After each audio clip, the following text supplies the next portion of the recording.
साथियों, आप सभी का इस प्लेटफॉर्म पर स्वागत है। यहाँ पर हम लोग घटना चक्र के द्वारा जो सामान्य अध्ययन के लिए पुनरावलोकन नामक किताब निकाली जाती है, उसमें से हम लोग हिस्ट्री अर्थात इतिहास के पूर्वावलोकन को देख रहे हैं। और आज के वीडियो में हम लोग वैदिक काल से संबंधित जो भी प्रश्न पूछे गए हैं उनको यहाँ पर हम लोग पूरी व्याख्या के साथ देखेंगे। तो चलिए प्रारंभ करते हैं। पहला प्रश्न है कि आर्य शब्द इंगित करता है किसको? तो चारों ऑप्शन देखिए। तो इसमें श्रेष्ठ वंश को यह इंगित करता है। व्याख्या इसकी देखें तो आर्य जो है प्राचीन भारत यूरोपीय एवं प्राचीन ईरानी भाषा बोलने वालों के लिए प्रयुक्त शब्द है। वैदिक संस्कृत में आर्य शब्द श्रेष्ठ, शिष्ट अथवा सज्जन तथा नैतिक अर्थ में महाकुल, कुलीन, सभ्य, साधु आदि के लिए प्रयुक्त हुआ है। शायणाचार्य ने अपने ऋग भाष्य में आर्य का अर्थ विज्ञ, यज्ञ का अनुष्ठाता, विज्ञ श्रोता, विज्ञान आदरणीय अथवा सर्वत्र गंतव्य, उत्तम वर्ष, मनु, कर्मयुक्त और कर्मानुष्ठान से श्रेष्ठ आदि बताया है। अतः आर्य संस्कृत भाषा का शब्द है जिसका शाब्दिक अर्थ श्रेष्ठ या कुलीन है। आगे चलते हैं। क्लासिकी संस्कृत में आर्य शब्द का क्या अर्थ है? तो चारों ऑप्शन देखिए। एक उत्तम व्यक्ति होता है। क्लासिकी संस्कृत में आर्य शब्द का अर्थ एक उत्तम व्यक्ति है। वैदिक साहित्य में कहीं भी आर्य का एक जाति अथवा विशेष भाषा भाषी के रूप में उल्लेख नहीं हुआ है। आर्यपुत्र या आर्यकन्या से आश्रय उत्तम या सुसंस्कृत व्यक्ति से रहा है। सर्वप्रथम मैक्स मूलर ने 1853 में 1853 में आर्य शब्द का प्रयोग एक श्रेष्ठ जाति के आशय से किया था। आगे चलते हैं। सबसे पुराना वेद कौन सा है? तो इन चारों में सबसे चार ही वेद ही हैं ये। चारों में सबसे पुराना वेद कौन सा है? ऋग्वेद है। व्याख्या देखें तो भारतीय साहित्य में वेद सर्वाधिक प्राचीन है। ये चार हैं: ऋग्वेद, सामवेद, यजुर्वेद, अथर्ववेद। वेदों में सर्वाधिक महत्वपूर्ण ऋग्वेद है, यही सर्वाधिक प्राचीन भी माना जाता है। आगे चलते हैं। त्रयी नाम क्या है? त्रयी नाम है क्या है? ये तीन वेदों को त्रयी कहते हैं। अब ये तीन वेद कौन से हैं? तो ऋग्वेद, यजुर्वेद, सामवेद। अथर्ववेद को इसमें नहीं शामिल किया जाता है, तो ध्यान रखिएगा अथर्ववेद नहीं है। ऋग्वेद, यजुर्वेद और सामवेद, इनको वेदत्रयी या त्रयी भी कहा जाता है। अगला प्रश्न है, किस वैदिक ग्रंथ में वर्ण शब्द का सर्वप्रथम नामोल्लेख मिलता है? तो ऋग्वेद में सर्वप्रथम नामोल्लेख मिलता है। इसकी यदि व्याख्या देखें तो वर्ण शब्द का सर्वप्रथम उल्लेख ऋग्वेद में मिलता है। ऋग्वेद में वर्ण शब्द रंग के अर्थ में तथा कहीं कहीं व्यवसाय चयन के अर्थ में प्रयुक्त हुआ है। आर्यों को गौर वर्ण तथा दासों को कृष्ण वर्ण कहा गया है। प्रारंभ में हम तीन वर्णों का उल्लेख पाते हैं: ब्रह्म, क्षत्र तथा विश्व। कालांतर में एक चौथा वर्ण शूद्र नाम से समाज में उत्पन्न होता है। ऋग्वेद के 10वें मंडल के पुरुष सूक्त में सर्वप्रथम शूद्र शब्द मिलता है। यहाँ चारों वर्णों की उत्पत्ति एक विराट पुरुष के विभिन्न अंगों से बताई गई है। आगे चलते हैं। वर्ण व्यवस्था से संबंधित पुरुष सूक्त मूलतः पाया जाता है किसमें? ये ऋग्वेद में पाया जाता है। ऊपर हम लोगों ने व्याख्या देखी है। अगला प्रश्न है, यहाँ पे सुमेलित करना है। तो देखिए अथर्ववेद में क्या है? अथर्ववेद में औषधियों से संबंधित बातें की गई हैं। ऋग्वेद में ईश्वर महिमा की बात की गई है। यजुर्वेद में बलिदान विधि है और सामवेद में संगीत से संबंधित चीज़ें हैं। तो इस प्रकार से 3, 1, 2, 4 ए ऑप्शन आपका सही हो जाएगा। तो यहाँ व्याख्या भी देख लें। अथर्ववेद औषधियों से संबंधित है। ऋग्वेद में ईश्वर महिमा अर्थात देवताओं की स्तुति, यजुर्वेद में कर्मकांड अर्थात बलिदान विधि एवं सामवेद में संगीत का विस्तृत उल्लेख किया गया है। आगे चलते हैं। फिर दो सूचियाँ हैं, इन्हें सुमेलित करना है। ऋग्वेद में आपका क्या है? ऋग्वेद में श्रोत एवं प्रार्थनाएँ हैं। यजुर्वेद में स्त्रोत एवं कर्मकांड है।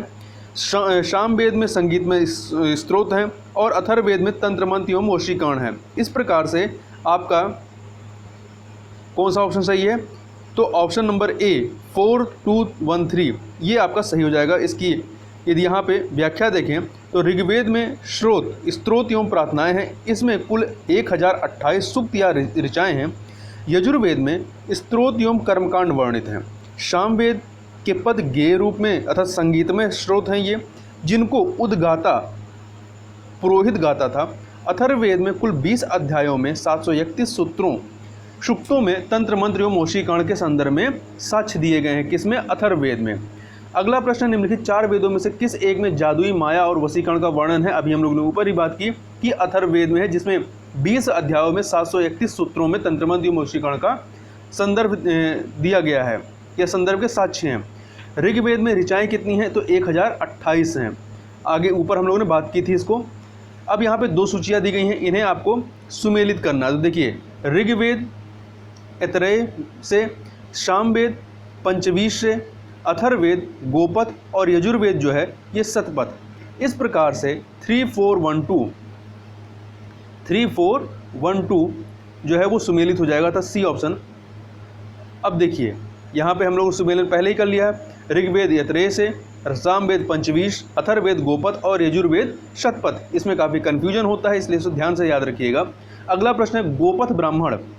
गोपथ ब्राह्मण संबंधित है किससे? ऊपर ही हम लोगों ने देखा ये आपका अथर्ववेद से संबंधित है, जबकि ऋग्वेद से यत्रेय ब्राह्मण, सामवेद से पंचवीश और यजुर्वेद से शतपथ है।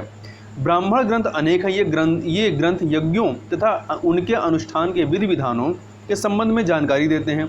इनमें यत्रेय ब्राह्मण, कौशिकीय ब्राह्मण, तांड्य महाब्राह्मण, षड्वीश ब्राह्मण, शतपथ ब्राह्मण और गोपथ ब्राह्मण अधिक उल्लेखनीय हैं। महत्वपूर्ण बात यह है कि इन ब्राह्मण ग्रंथों का संबंध वेदों से है। यत्रेय ब्राह्मण तथा कौशिकी ब्राह्मण का ऋग्वेद से, तो याद रखिएगा यत्रेय तथा कौशिकी जो है ऋग्वेद से, तांड्य ब्राह्मण, षड्वीश ब्राह्मण तथा जैमिनी ब्राह्मण का संबंध, इन तीनों का संबंध सामवेद से है। शतपथ ब्राह्मण का यजुर्वेद से, जबकि गोपथ ब्राह्मण का अथर्ववेद से संबंध है। ऋग्वेद का कौन सा मंडल पूर्णतया सोम को समर्पित है? तो जो 9वां मंडल है वो पूर्णतया सोम को समर्पित है। ऋग्वेद में कुल 10 मंडल हैं, इनमें से इसके 9वें मंडल में या 9वें मंडल सभी 114 सूक्त जो हैं ये सोम को समर्पित हैं। ऋग्वेद संहिता का 9वां मंडल पूर्णतः किसको समर्पित है? तो सोम और इसके पेय पर नामकृत देवता को। आगे चलते हैं, यज्ञ संबंधी विधि विधानों का पता चलता है किससे?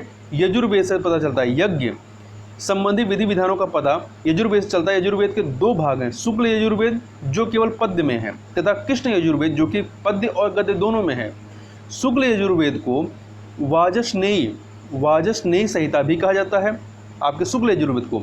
यजुर्वेद का अंतिम भाग ईशोपनिषद है। क्या है? ईशोपनिषद है, जिसका संबंध याज्ञिक अनुष्ठान से न होकर के आध्यात्मिक चिंतन से है।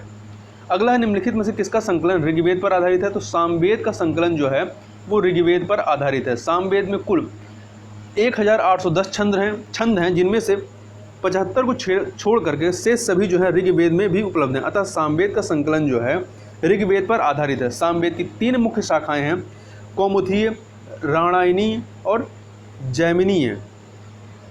अगला है, भारत के किस स्थल की खुदाई से लौह धातु के प्रचलन के प्राचीनतम साक्ष्य प्राप्त हुए हैं या प्रमाण प्राप्त हुए हैं? तो अंतरजी खेंडा से जो खुदाई हुई वहाँ से लौह धातु के प्राचीनतम साक्ष्य मिले हैं। भारत में लोहे की प्राचीनता संबंधी साहित्यिक उल्लेखों की पुष्टि पुरातात्विक साक्ष्यों से होती है। अहिछत्र, अंतरजी खेंडा, आलमगीरपुर, मथुरा, रोपड़, श्रावस्ती, काम्पिल आदि स्थानों की खुदाई से लौहहीन संस्कृत के अवशेष प्राप्त हुए हैं। अंतरजी खेंडा से लौह धातु मल तथा धातु शोधन में प्रयुक्त होने वाली भट्टियां मिली हैं, जिनसे यह संकेत मिलता है कि यहाँ लौह धातु को गलाने का कार्य स्थानीय रूप से होता था। आगे चलते हैं, उपनिषद पुस्तकें हैं किस पर आधारित हैं? तो ये दर्शन की पुस्तकें हैं। इसकी व्याख्या यहाँ पर हम लोग देखते हैं पहले। तो उपनिषद दर्शन पर आधारित पुस्तकें हैं। भारतीय दर्शन का मुख्य आधार तथा वैदिक साहित्य का अंतिम वर्ग क्या है? उपनिषद है। इन्हें वेदांत भी कहा जाता है। उपनिषद का अर्थ होता है शिष्य द्वारा ज्ञान प्राप्ति हेतु गुरु के समीप बैठना, इसे उपनिषद कहते हैं। उपनिषदों का मुख्य विषय क्या है? दर्शन है। अगला है, निम्नलिखित में से किस एक वैदिक साहित्य में मोक्ष की चर्चा मिलती है? तो उपनिषद में जो है मोक्ष की चर्चा की गई। वेदों में मोक्ष शब्द प्रयुक्त नहीं हुआ है। उपनिषदों में प्रथम बार मोक्ष की चर्चा मिलती है। यह शब्द श्वेतांबर उपनिषद में पहली बार आता है, लेकिन उपनिषदों में मोक्ष के ही अर्थ वाले अन्य शब्द यथा विमुच्य, मुच्यते, मुक्ति, अमृतत्व, अमृत पद पाए गए हैं और इन पर चर्चा भी हुई है। अगला है, अध्यात्म ज्ञान के विषय में नचिकेता और यम का संवाद किस उपनिषद में प्राप्त होता है? तो इनका जो संवाद है वो कठोपनिषद में प्राप्त होता है। किसमें? कठोपनिषद में। तो इसकी व्याख्या देखें, कठोपनिषद में यम और नचिकेता का संवाद उल्लिखित है, जिसमें आचार्य यम ने नचिकेता को उपदेश दिया है, न इस आत्मा का कभी जन्म होता है और न ही कभी मृत्यु होती है। यह अजन्मा, नित्य तथा शाश्वत है। कठोपनिषद कृष्ण यजुर्वेद का ही उपनिषद है। अगला है, नचिकेता आख्यान का उल्लेख मिलता है किसमें? कठोपनिषद में मिलता है। आगे चलते हैं अगले प्रश्न की तरफ। उपनिषद काल के राजा अश्वपति शासक थे। कहाँ के शासक थे? केकय के शासक थे। उपनिषदों में कुछ क्षत्रिय राजाओं का उल्लेख प्राप्त होता है जो विद्वान दार्शनिक थे और जिन्होंने ब्राह्मणों को भी ज्ञान दिया था। इन राजाओं में विदेह के राजा जनक, पंचाल के राजा प्रवाहण जाबाली, केकय के राजा अश्वपति, और काशी के राजा अजातशत्रु प्रमुख थे। निम्नलिखित में से वैदिक साहित्य का सही क्रम कौन सा है? तो देखिए, वैदिक संहिताएं हैं, ब्राह्मण है, आरण्य है और फिर उपनिषद आता है। वैदिक संहिताएं, ब्राह्मण, आरण्यक और उपनिषद। यहाँ पर चलिए पहले व्याख्या देख लेते हैं। यहाँ पे एक सेकेंड, अगले प्रश्न की, हाँ, वैदिक संहिताओं का जो सही क्रम है वो वैदिक संहिताएं, ब्राह्मण, आरण्यक और उपनिषद है। आरंभिक वैदिक साहित्य में सर्वाधिक वर्णित नदी कौन सी है? तो सिंधु जो है ये सर्वाधिक वर्णित है। सिंधु नदी का ऋग्वैदिक काल में सर्वाधिक महत्व था, इसी कारण इसका उल्लेख ऋग्वेद में सर्वाधिक हुआ है। सिंधु नदी को उसके आर्थिक महत्व के कारण हिरण्यनी कहा गया है तथा इसके गिरने की जगह परावत अर्थात अरब सागर बताई गई है। सरस्वती ऋग्वैदिक आर्यों की सर्वाधिक पवित्र नदी थी। क्या थी? सर्वाधिक पवित्र नदी की बात की जाएगी तो वो आपकी सरस्वती है, और सर्वाधिक महत्व की नदी की बात की जाएगी तो वो सिंधु है। सरस्वती को नदीत्मा भी कहा गया है। क्या कहा गया है? ऋग्वैदिक काल में नदीत्मा कहा गया है। वैदिक नदी अश्कनी की पहचान निम्नांकित नदियों में से किस एक के साथ की जाती है? तो चेनाब नदी के साथ की जाती है। वैदिक नदी अश्कनी की पहचान चेनाब नदी से होती है, मतलब चेनाब का जो प्राचीन नाम है वो क्या है? अश्कनी है। आगे चलते हैं क्वेश्चन नंबर 27 पे। तो ये है आपका, ऋग्वेद में निम्नांकित किन नदियों का उल्लेख अफगानिस्तान के साथ आर्यों के संबंध का सूचक है? तो कुब्भा और क्रमु। ऋग्वेद में उल्लेखित कुब्भा अर्थात काबुल, क्रमु, कुर्रम, गोमती, गोमल एवं शुवालू, श्वाल नदियां अफगानिस्तान में बहती थीं। इन नदियों के उल्लेख से स्पष्ट होता है कि आर्यों का अफगानिस्तान के साथ गहन संबंध था। वैदिक नदी कुंभा का स्थान कहाँ निर्धारित होना चाहिए? अफगानिस्तान में। आगे चलते हैं, दो सूचियाँ दी गई इन्हें सुमेलित करना। देखिए, कुंभा काबुल, इसका आधुनिक नाम काबुल है। परुषणी, इनका आधुनिक नाम रावी है। सदानीरा गंडक और सुतुद्री सतलज से संबंधित है। तो इस प्रकार से 2, 3, 1, 4 बी ऑप्शन आपका सही हो जाएगा। आगे चलते हैं, निम्नलिखित में से कौन सी प्रथम चतुष्टय वेदोत्तर काल में प्रचलित हुई हैं? तो इसमें कौन कौन सी हैं? ब्रह्मचर्य, गृहस्थाश्रम, वानस्पत और संन्यास। तो आश्रम व्यवस्था, ये जो है आपकी ये 4 आश्रम व्यवस्था, ब्रह्मचर्य, गृहस्थ, वानस्पत और संन्यास का प्रचलन वेदोत्तर काल में, मतलब वेदों के बाद के काल में होता है। आश्रम शब्द की व्युत्पत्ति श्रम धातु से हुई है। इसके अंतर्गत मनुष्य अपने जीवन में श्रम पूर्वक विभिन्न आश्रमों के कार्य संपन्न करता था तथा प्रत्येक आश्रम के काल के पश्चात आगामी आश्रम के लिए सन्नद्ध होता था। आगे चलते हैं, धर्म तथा रीत भारत की प्राचीन वैदिक सभ्यता के एक केंद्रीय विचार को चित्रित करते हैं। इस संदर्भ में निम्नलिखित कथनों पर विचार कीजिए। 2 कथन दिए गए हैं। धर्म जो है व्यक्ति के दायित्वों एवं स्वयं तथा दूसरों के प्रति व्यक्तिगत कर्तव्यों की संकल्पना था। दूसरा, रीत मूलभूत नैतिक विधान था जो सृष्टि और उसमें अंतर्निहित सारे तत्वों के क्रियाकलापों को संचालित करता था। इस प्रकार से इसमें दोनों ही कथन सही है। सी ऑप्शन आपका सही हो जाएगा। प्रश्नगत, दोनों कथन भारत की प्राचीन वैदिक सभ्यता के संदर्भ में सही हैं। वरुण देवता को वैदिक सभ्यता में नैतिक व्यवस्था का प्रधान माना जाता था। इसी कारण उन्हें ऋतुष्प गोपा भी कहा जाता था। तो याद रखिएगा, नैतिक व्यवस्था का प्रधान कौन था? वरुण देवता थे। निम्नलिखित वैदिक देवताओं में से किसे उनका पुरोहित माना जाता है? तो बृहस्पति को जो है देवताओं का पुरोहित माना जाता है। आगे चलते हैं, इसमें व्याख्या को देखते हैं। तो बृहस्पति जी को वैदिक देवताओं का पुरोहित माना जाता था। अगला है, निम्नलिखित में से कौन सी ब्रह्मवादिनी थी जिसने कुछ वेद मंत्रों की रचना की थी? तो ये थी आपकी लोपामुद्रा। तो वैदिक साहित्य में कई ऐसी विदुषी स्त्रियों का उल्लेख मिलता है जिन्होंने वेद मंत्रों की रचना की थी। अपाला, घोषा, विश्वारा, लोपामुद्रा आदि। लोपामुद्रा जो है अगस्त्य ऋषि की पत्नी थी।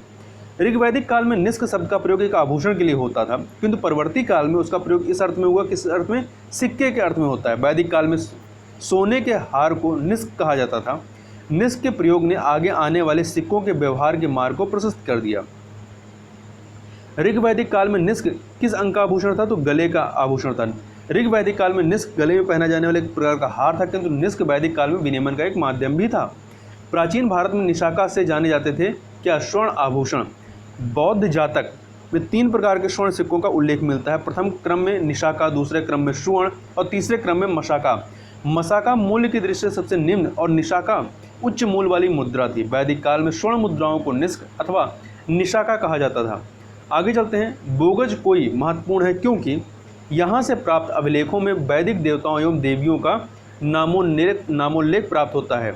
एशिया माइनर स्थित बोगज कोई से 14वीं शताब्दी ईसा पूर्व के कुछ अभिलेख मिले हैं। इनमें ऐसे राजाओं का उल्लेख आया है जिनके नाम आर्यों जैसे थे और जो संधियों के साक्षी तथा रक्षा के लिए इंद्र, मित्र, वरुण एवं नासत्य देवताओं का आवाहन करते थे। अगला है, निम्नलिखित अभिलेखों में से कौन सा ईरान से भारत में आर्यों के आने की सूचना देता है? तो बोगज कोई जो अभिलेख है ये देता है। 1400 ईसा पूर्व में बोगज कोई एशिया माइनर के अभिलेख में ऋग्वैदिक काल के देवताओं इंद्र, वरुण, मित्र तथा नासत्य का उल्लेख मिलता है। इससे ज्ञात होता है कि वैदिक आर्य ईरान से होकर ही भारत में आए होंगे। अगला है, निम्नलिखित में से किसने आर्यों के आदिवेश के बारे में लिखा था, मतलब जहाँ से ये आए थे? तो बाल गंगाधर तिलक ने लिखा। बाल गंगाधर तिलक ने आर्यों के आदिदेश के बारे में लिखा था। तिलक ने ज्योतिष एवं खगोल शास्त्र के आधार पर यह मत व्यक्त किया था कि आर्यों का आदिदेश उत्तरी ध्रुव था, किंतु तिलक का यह मत इतिहासकारों में मान्य नहीं है। अगला है, जिस ग्रंथ में पुरुष मेध का उल्लेख हुआ है वह ग्रंथ कौन सा है? शतपथ ब्राह्मण। शतपथ ब्राह्मण में पुरुष मेध का वर्णन किया गया है। इसका व्याख्या देखें तो शतपथ ब्राह्मण यजुर्वेद का ब्राह्मण है। प्राचीन इतिहास के साधन के रूप में वैदिक साहित्य में ऋग्वेद के बाद शतपथ ब्राह्मण का स्थान है। वैदिक साहित्य में ऋग्वेद के बाद शतपथ ब्राह्मण का स्थान है। कर्मकांडों के अतिरिक्त इसमें सामाजिक विषयों का वर्णन है। पुरुष मेध का उल्लेख शतपथ ब्राह्मण में ही किया गया है। आगे चलते हैं। शतपथ ब्राह्मण में उल्लेखित राजा विदेह माधव से संबंधित ऋषि कौन थे? तो ऋषि गौतम रहुगढ़ थे। आर्यों के पूर्व दिशा की ओर प्रसार के विषय में शतपथ ब्राह्मण में वर्णित विदेह माधव की आख्यायिकी उल्लेखनीय है। इसके अनुसार राजा विदेह माधव से संबंधित ऋषि गौतम रहुगढ़ थे। उत्तर वैदिक काल में निम्नलिखित में से किनको आर्य शक्ति का धुर समझा जाता था? तो अंग और मगध राज्यों को। अंग तथा मगध को आर्य संस्कृत का धुर माना जाता था। ये लोग प्राकृत भाषा बोलते थे और आर्य संस्कृत के प्रभाव से बाहर थे। धुर मतलब विरोधी समझा जाता था। इनके प्रति तिरस्कारपूर्ण भाव प्रकट किए गए तथा यहाँ के लोगों के ज्वर ग्रसित होने की भावना भी प्रकट की गई या व्यक्त की गई। अथर्ववेद में मगध तथा अंग दोनों का दूरस्थ प्रदेश कहा गया। अथर्ववेद में मगध एवं अंग दोनों को दूरस्थ प्रदेश कहा गया है। गोत्र शब्द का सर्वप्रथम प्रयोग हुआ था किसमें? ऋग्वेद में। गोत्र शब्द का सर्वप्रथम उल्लेख ऋग्वेद में होता है। गोत्र शब्द का मूल अर्थ है गोष्ठ अथवा वह स्थान जहाँ समूचे कुल का गोधन पाला जाता था, परंतु बाद में इसका अर्थ एक ही मूल पुरुष से उत्पन्न लोगों को समुदाय हो गया। गोत्र प्रथा की स्थापना उत्तर वैदिक काल में होती है। गोत्र प्रथा की जो स्थापना है वो उत्तर वैदिक काल में, ये महत्वपूर्ण फैक्ट है। पूर्व वैदिक आर्यों का धर्म प्रमुखता क्या था? प्रकृति पूजा और यज्ञ था। तो पूर्व वैदिक आर्यों का धर्म मुख्यतः प्रकृति पूजा और यज्ञ पर आधारित था। भक्ति का उदय मौरोत्तर काल में होता है, जबकि वैदिक काल में मूर्त पूजा का प्रचलन नहीं था। ये भी एक महत्वपूर्ण फैक्ट है। आगे चलते हैं। ऋग्वैदिक काल में या ऋग्वेद में जनता निम्न में से मुख्यतः किस में विश्वास करती थी? तो ये बलि एवं कर्मकांड में विश्वास करती थी। ऋग्वैदिक काल में यज्ञ की प्रधानता थी। यज्ञ हिंसात्मक और अहिंसात्मक दोनों होता था। देव पूजा के साथ साथ पितरों की भी पूजा होती थी। प्रसिद्ध 10 राजाओं का युद्ध किस नदी के तट पर लड़ा गया? परुषणी नदी के तट पर। तो 10 राग युद्ध अर्थात 10 राजाओं का युद्ध परुषणी नदी, आधुनिक रावी नदी के तट पर लड़ा गया, जिसमें भरतों के राजा सुदास ने उन विरोधी जातियों को हराया जिनसे परुषणी नदी पर शिव, पक्था और उत्तर पश्चिम के सहयोगिनी जातियां आ मिली थीं। भरत जन के लोगों ने इस युद्ध के बाद निश्चित रूप से अपनी प्रधानता आर्य जनों के बीच स्थापित की। ऋग्वेद में उल्लिखित प्रसिद्ध 10 राजाओं का युद्ध किस नदी के किनारे लड़ा गया? परुषणी अर्थात रावी नदी के किनारे लड़ा गया। निम्न में से कौन सी नदी को ऋग्वेद में मातेत्मा, देवीत्मा एवं नदीत्मा कहा गया? तो सरस्वती को कहा गया है। ऋग्वेद में सर्वाधिक पवित्र एवं सम्मानित नदी सरस्वती है। ऋग्वेद में सरस्वती को ही मातेत्मा, देवीत्मा एवं नदीत्मा कहा गया, अर्थात सबसे अच्छी माँ, सबसे अच्छी देवी और सबसे अच्छी नदी कहा गया है। आगे चलते हैं। यहाँ पर अगला प्रश्न है, उस जनजाति का नाम बताइए जो ऋग्वैदिक आर्यों के पंचजन से संबंधित नहीं है। तो यदु, पुरु, तुर्वश ये संबंधित पर किकट नहीं संबंधित। देखिए ऋग्वैदिक आर्यों के पंचजनों में यदु, द्रिहु, पुरु, अनु, तुर्वसु शामिल थे। बिकट इनसे संबंधित नहीं है। अगला है, प्राचीन काल में आर्यों के जीविकोपार्जन का मुख्य साधन क्या था? तो शिकार था। प्रारंभ में आर्य खानाबदोश एवं शिकारी थे, प्रायः अस्थायी जीवन जीते थे और इनके जीवन में कृषि का महत्व नगण्य था। उत्तर वैदिक काल में ही आर्यों के स्थायी आवास का साक्ष्य मिलता है। कब मिलता है? उत्तर वैदिक काल में। ऋग्वेद में उल्लिखित यव शब्द किस कृषि उत्पाद हेतु प्रयुक्त किया गया है? तो जौ के लिए। अगला है वैदिक युग में प्रचलित लोकप्रिय शासन प्रणाली कौन सी थी? वंश परंपरागत राजतंत्र था। वैदिक काल में प्रचलित लोकप्रिय शासन प्रणाली वंश परंपरागत राजतंत्र थी। ये जब जनता द्वारा चुनाव के उदाहरण मिलते हैं, किंतु जन रुचि राज परिवारों के लोगों तक ही जान पड़ती है। वैदिक युगीन सभा ये क्या थी? वैदिक युगीन सभा एक मंत्री परिषद हुआ करती थी। इसकी व्याख्या देखें तो वैदिक काल में सभा एवं समिति नामक दो संस्थाएं राजा की निरंकुशता पर नियंत्रण रखती थी। संभवतः सभा कुलीन या वृद्ध मनुष्यों की संस्था थी। जो सभा थी वो कुलीन या वृद्ध मनुष्यों की संस्था थी, जिनमें उच्च कुल में उत्पन्न व्यक्ति ही भाग ले सकते थे। इसके विपरीत समिति जो थी वो सर्वसाधारण की सभा होती थी, जिसमें जनों के सभी व्यक्ति अथवा परिवारों के प्रमुख भाग ले सकते थे। किस वेद में सभा और समिति को प्रजापति की दो पुत्रियां कहा गया है? तो अथर्ववेद में कहा गया है। अथर्ववेद में सभा और समिति को प्रजापति की दो पुत्रियां कहा गया है। याद रखिएगा किसमें? अथर्ववेद में। आयुर्वेद अर्थात जीवन का विज्ञान का उल्लेख सर्वप्रथम मिलता है किसमें? अथर्ववेद में ही मिलता है। अथर्ववेद में सामान्य मनुष्यों के विचारों तथा अंधविश्वासों का विवरण मिलता है। इसमें विविध विषयों यथा रोग निवारण, समनव्य, रोज भक्ति, विवाह तथा प्रणय गीतों आदि के विवरण सुरक्षित हैं। ऋग्वैदिक धर्म कैसा था? बहुदेववादी धर्म था। वैदिक साहित्य में ऋग्वेद प्राचीनतम ग्रंथ है, जिसमें हमेशा प्रथम बहुदेववाद के दर्शन होते हैं। आर्य विभिन्न देवताओं के अस्तित्व में विश्वास करते थे। उनके अधिकांश देवता प्रकृति की विविध शक्तियों के प्रतीक हैं, जिनका मानवीकरण किया गया। मुख्यतः वैदिक देवताओं के तीन वर्ग हैं। दुस्थान अर्थात आकाश के देवता। वरुण, आकाश के देवता कौन है? वरुण है। पूषण, मित्र, सूर्य, विष्णु, अश्विन, उषा आदि। ठीक है, ये आपके आकाश के देवता थे। अंतरिक्ष के देवता इंद्र, प्रजन्य, आप, रुद्र, मरुत इत्यादि। पृथ्वी के देवता अग्नि, बृहस्पति, सोम इत्यादि थे। आगे चलते हैं। अगला है सर्वाधिक ऋग्वैदिक सूक्त समर्पित हैं किसको? इंद्र को समर्पित हैं। ऋग्वेद में इंद्र का वर्णन सर्वाधिक प्रतापी देवता के रूप में किया जाता है, जिससे 250 सूक्त समर्पित हैं। यह ऋग्वैदिक काल में सर्वाधिक लोकप्रिय देवता था। इंद्र को आर्यों का युद्ध नेता तथा वर्षा आंधी तूफान का देवता माना जाता है। ऋग्वेद में अग्नि को 200 सूक्त समर्पित है और वह इस काल का दूसरा सर्वाधिक महत्वपूर्ण देवता है, जो अग्नि है। दूसरा है, पहले पे आपका इंद्र है, दूसरे पे अग्नि है, तीसरा स्थान वरुण का है। वरुण जो है समुद्र का देवता है एवं ऋतु का नियामक माना जाता है वरुण को। ईरान में वरुण को अहुर मजदा तथा यूनान में ओरनोज के नाम से जाना जाता है। ऋग्वेद में सर्वाधिक संख्या में मंत्र संबंधित किससे? अग्नि से संबंधित हैं। ठीक है, चूंकि इसमें इंद्र नहीं है, यदि इंद्र होता ऑप्शन में तो इंद्र हो जाता। निम्नलिखित में से किसे ऋग्वेद में युद्ध देवता समझा जाता है? इंद्र को समझा जाता है। निम्नलिखित में से पूर्व वैदिक आर्यों का सर्वाधिक लोकप्रिय देवता कौन था? इंद्र था। 800 से 600 ईसा पूर्व का काल किस युग से जुड़ा हुआ है? तो ये ब्राह्मण युग से जुड़ा हुआ है। तो देखिए 800 से 600 ईसा पूर्व का काल ब्राह्मण युग से जुड़ा है। प्रायः 7वीं या 6ठी शताब्दी ईसा पूर्व से लेकर 3री शताब्दी ईसा पूर्व तक का समय सूत्र कहा जाता है। 7वीं 6ठी शताब्दी ईसा पूर्व से लेकर 3री शताब्दी ईसा पूर्व तक।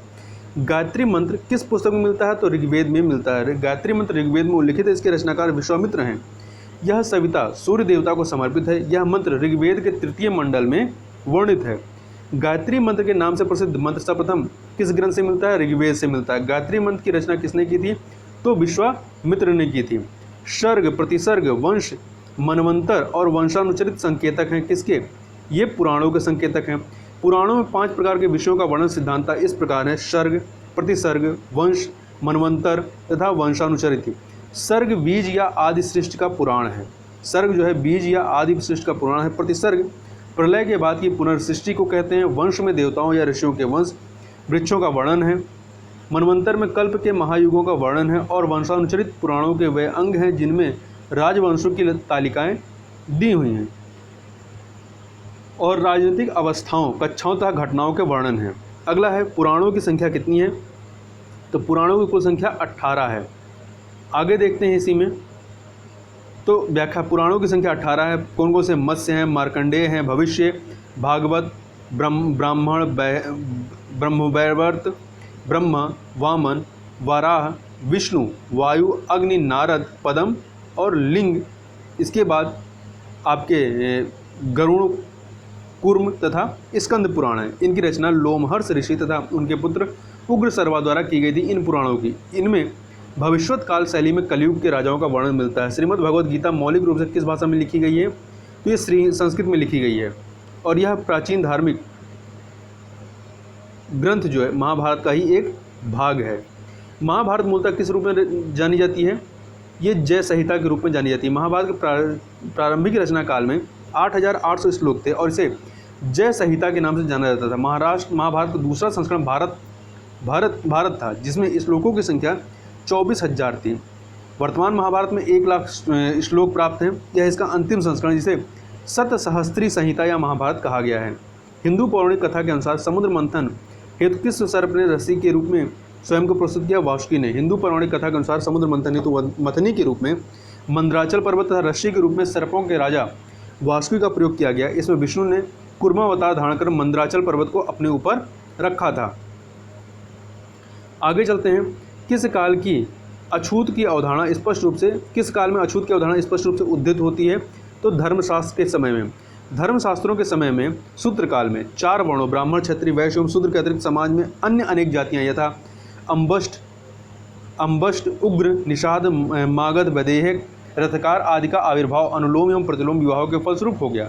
पढ़नी ने 2 प्रकार के शूद्रों का उल्लेख किया है, निर्वासित एवं अनिर्वासित। इनमें पहले प्रकार के शूद्र ही जो निर्वासित थे उन्हें ही अस्पृश्य माने जाते थे। सत्यमेव जयते शब्द किस उपनिषद से लिया गया है? तो ये जो है आपका जो ऑप्शन दिया गया है इनमें से नहीं, बल्कि ये मुंडकोपनिषद से लिया गया है। किससे लिया गया है? मंडूकोपनिषद ये यहाँ दिया है, कठोपनिषद यहाँ दिया गया है, छंदोकोपनिषद दिया गया है। तो ये आपका ये मुंडकोपनिषद, तो कंफ्यूज मत करिएगा, मुंडकोपनिषद है ये, ना कि मंडूकोपनिषद से, जिसका अर्थ है सत्य की विजय होती है। मुंडकोपनिषद जो होती है सत्य की विजय होती है, इसका अर्थ। यह भारत के राज्य चिन्ह पर भी अंकित है। ध्यातव्य है कि भारत का राज्य चिन्ह मौर्य सम्राट अशोक महान द्वारा सारनाथ में स्थापित सिंह स्तंभ से लिया गया है। भारत सरकार द्वारा 26 जनवरी 1950 को अपनाया गया था। इस राज्य चिन्ह के मूल स्तंभ में शीर्ष पर 4 सिंह हैं जो एक दूसरे के विपरीत दिशा में घूमकर बैठे हैं, जिससे 4 में से केवल 3 ही दिखाई देते हैं। इसके नीचे घंटे के आकार के पदम के ऊपर एक चित्रवल्लरी में एक हाथी है। सिंह शीर्ष के नीचे स्थित पट्टी के मध्य में चक्र है, जिसके दाईं ओर एक सांड तथा बाईं ओर एक घोड़ा है तथा एक सिंह की ऊपरी हुई मूर्ति है जिसके बीचों बीच में चक्र बने हुए हैं।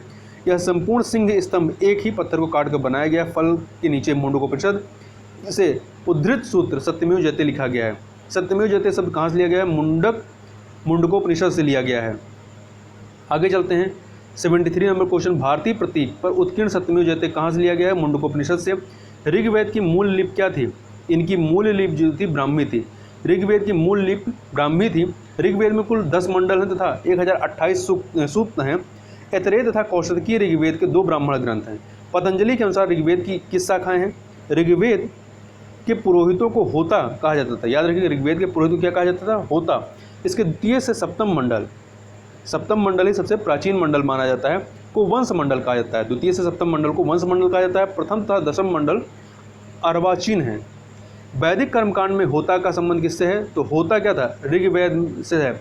ये होता ही जो है आपका, एक सेकंड, यहाँ हमने बात की ऋग्वेद के पुरोहित को होता कहा जाता था। तो होता क्या है? पुरोहित है, उसका संबंध आपका ऋग्वेद से है। अवेस्ता और ऋग्वेद में समानता क्या है? अवेस्ता किस क्षेत्र से संबंधित है? तो यह ईरान से संबंधित है। अवेस्ता और ऋग्वेद दोनों भाषिक समानताओं के कारण आर्यों की सभ्यता से संबंधित माने जाते हैं। अवेस्ता ईरान के क्षेत्र से संबंधित है। वैदिक काल में किस जानवर को अघन्या माना गया है? तो गाय को जो है अघन्या माना गया है।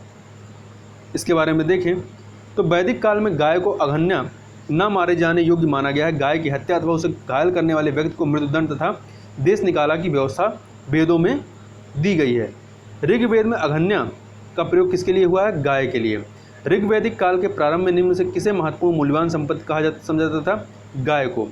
ऋग्वैदिक काल में प्रारंभ में गाय को महत्वपूर्ण संपत्ति समझा जाता था। इस काल में गाय मुख्यतः विनिमय का माध्यम होती है। ऋग्वेद के कुछ सूक्तों में गाय को देवता के रूप में कल्पित किया गया है। प्राचीन भारतीय समाज के प्रसंग में निम्नलिखित शब्दों में से कौन सा शब्द शेष 3 के वर्ग का नहीं है? तो कुल, वंश, गोत्र संबंधित कोष नहीं है। कोष परिवार संबंधित न होकर भंडार से संबंधित है। संस्कारों की कुल संख्या कितनी है? संस्कारों की जो कुल संख्या है वो कितनी है? 16 है। संस्कार का शाब्दिक अर्थ है परिष्कार, शुद्धता तथा पवित्रता। गौतम धर्मसूत्र में इसकी संख्या 48 मिलती है। मनु ने गर्भाधान से मृत्यु पर्यंत 13 संस्कारों का उल्लेख किया है। बाद की स्मृतियों में इनकी संख्या 16 स्वीकार की गई। आज यही सर्व प्रचलित है। इनके नाम जो हैं इस प्रकार से हैं: गर्भाधान, पुंसवन, सीमांतोन्नयन, जातकर्म, नामकरण, निष्क्रमण, अन्नप्राशन, चूड़ाकरण, कर्णवेद, विद्यारंभ, उपनयन, वेदारंभ, केशांत, समावर्तन और विवाह तथा अंत्योष्टि। जीविकोपार्जन हेतु वेद वेदांग पढ़ाने वाला अध्यापक कहलाता था उपाध्याय। वैदिक काल में जीविकोपार्जन हेतु वेद वेदांग पढ़ाने वाला अध्यापक उपाध्याय कहलाता था। आचार्य गुरुकुल की स्थापना करके अपने शिष्यों को पढ़ाता था, कोई फीस नहीं लेता था, क्योंकि शिष्य के द्वारा दी गई दक्षिणा स्वीकार कर लेता था। अधर्व्य वैदिक काल में वैदिक यज्ञ के अवसर पर वैदिक मंत्रों का उच्चारण करता था, जबकि पुरोहित का कार्य कर्म कांडों को संपादित करना था। इस प्रकार से यहाँ पर हम लोग वैदिक काल संबंधी जो भी प्रश्न पूछे गए हैं उनको यहाँ पर हम लोगों ने देखा। इससे आगे की जो चीज़ें हैं उसको हम लोग नेक्स्ट वीडियो में कवर करेंगे। तो इस वीडियो में बस इतना ही, मिलते हैं नेक्स्ट वीडियो में, तब तक के लिए बहुत बहुत धन्यवाद।